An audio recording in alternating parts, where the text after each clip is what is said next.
আদিবাসী কুর্মী সমাজের রেল রোকো অভিযানের জেরে শনিবার বাতিল হলো একগুচ্ছ ট্রেন। সকাল থেকেই খড়গপুর এবং লাগোয়া স্টেশনগুলিতে বিক্ষোভ প্রদর্শন শুরু করে এই গোষ্ঠীর প্রতিনিধিরা। খড়গপুর ডিভিশনের উড়িষ্যার ভঞ্জপুর স্টেশন এবং চক্রধরপুর ডিভিশনের সিনি বীরবান স্টেশনে কুর্মী আন্দোলনকারীরা রেল অবরোধ করেন। এর জেরে প্রভাব পড়েছে দক্ষিণ পূর্ব এবং পূর্ব রেল পরিষেবায়।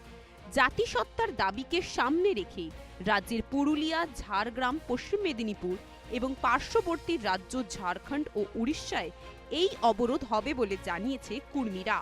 মোট প্রায় ১০০টি পয়েন্টে অবরোধ হওয়ার কথা রয়েছে।